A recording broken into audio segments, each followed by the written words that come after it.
Merci de suivre ce bulletin consacré à l'actualité internationale sur gfm.sn. Voici le sommaire. Ebola, le bilan s'alourdit, le Libéria instaure l'état d'urgence. Face à l'ampleur de la propagation du virus, la présidente du Libéria, Ellen Johnson Sirleaf, a proclamé l'état d'urgence.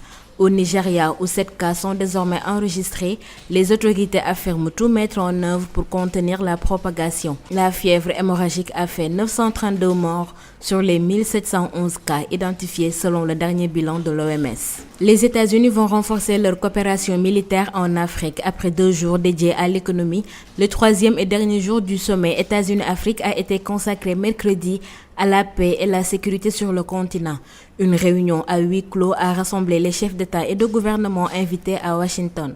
Le président américain Barack Obama a notamment annoncé que les États-Unis vont soutenir la création d'une force africaine d'intervention rapide. Procès Pistorius, l'épilogue approche. Le procès d'Oscar Pistorius a repris ce jeudi matin après 1 mois d'interruption. Le procès qui a démarré en mars 2014 touche à sa fin. C'est au tour maintenant du réquisitoire et de la plaidoirie de la défense. L'athlète sud-africain est passible de la prison à perpétuité pour avoir tué sa compagne Riva Steenkamp dans la nuit de la Saint-Valentin en 2013. L'athlète affirme depuis le début qu'il a tué sa petite amie par erreur, croyant faire sur un cambrioleur retranché derrière la porte de ses toilettes. Ce procès ultra médiatisé fait débat en Afrique du Sud. Le développement, c'est après ceci. Dans une allocution au cours de la nuit du mercredi à jeudi 7 août, la présidente du Libéria, Ellen Johnson Sirleaf, a annoncé l'état d'urgence dans le pays à partir de ce mercredi pour une durée de 90 jours. Elle espère ainsi reprendre le contrôle sur la situation alors que 282 Libériens sont déjà morts de l'épidémie. À Monrovia, l'un des principaux hôpitaux est également resté fermé toute la journée après la mort de son directeur touché par le virus. Ellen Johnson Sirleaf a notamment déclaré que l'épidémie de virus Ebola exige des mesures extraordinaires pour la survie de l'État. Pour la présidente libérienne, je cite, « L'ignorance, la pauvreté ainsi que des pratiques culturelles et religieuses bien ancrées continue à exacerber la propagation de la maladie, en particulier en province. Et les ramifications et les conséquences de la maladie constituent à présent un trouble affectant l'existence, la sécurité et le bien-être de la République, représentant un danger clair et immédiat. » Fin de citation. Dans le combat des Libériens contre Ebola, tous les moyens sont bons. Face à l'impuissance de la médecine et pour vaincre le virus, le Conseil des églises chrétiennes préconise la prière et le jeûne. P. Gervais, un habitat à Monrovia, la capitale, y croit dur comme fer. Je cite, « Depuis l'arrivée de l'épidémie, chacun de son côté essaie de prier le bon Dieu pour le salut, explique-t-il. L'homme, lorsqu'il a des difficultés, se tourne vers l'être suprême. Toutes les stratégies sont bonnes actuellement, donc nous sommes là pour demander le salut. » Fin de citation. 2 annonces principales ont été faites par le président des États-Unis sur le plan sécuritaire. Un partenariat pour aider les pays en situation de crise à déployer des troupes pour les éteindre rapidement et des formations pour les armées nationales avec un fort accent sur l'éthique et la déontologie vis-à-vis des populations civiles.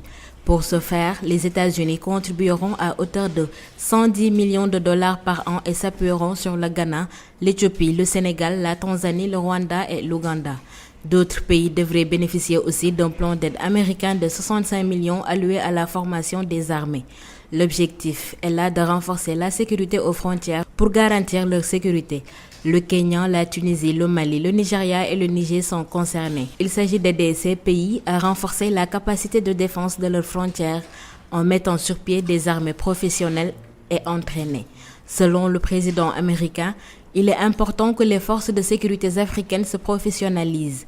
Je cite, « Lorsqu'une armée qui lutte contre le terrorisme est mal formée, le remède peut être pire que le mal. » Fin de citation, a-t-il expliqué.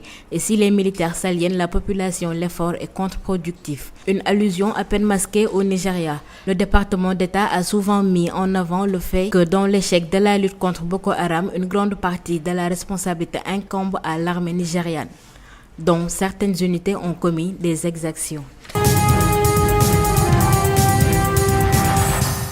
C'est à la juge Tokozil Mazipa qu'il reviendra de déterminer ce qui s'est véritablement passé pendant la nuit de la Saint-Valentin. Le 14 février 2013, dans la résidence ultra sécurisée d'Oscar Pistorius à Pretoria, l'athlète sud-africain a-t-il tué sa compagne de manière préméditée après une violente scène de jalousie, comme l'affirme l'accusation? Ou s'agit-il d'un terrible accident, un geste de panique d'un Pistorius qui craignait une intrusion à son domicile, comme le sprinter l'explique depuis le début du procès? Le juge devra décider seul, même si deux assesseurs pourront apporter des conseils techniques.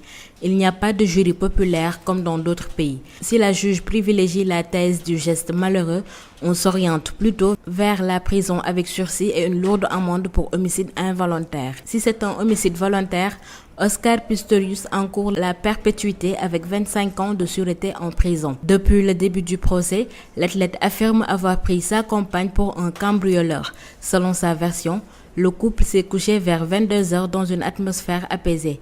Oscar Pistorius se serait relevé entre 3h et 4h du matin pour fermer la fenêtre. Il entend alors du bruit et s'empare de son pistolet 9 mm comme il l'a raconté en larmes lors de l'audience du 7 avril. Je cite: « J'ai cru qu'un cambrioleur essayait de rentrer chez moi. La première chose à laquelle j'ai pensé, c'est que je devais m'armer pour nous protéger, Reva et moi, et j'ai saisi mon pistolet. Ensuite, j'ai entendu un bruit qui venait de l'intérieur des toilettes comme si quelqu'un allait en sortir. Sans même me rendre compte de ce que je faisais, j'ai tiré 4 fois dans la porte. » Fin de citation.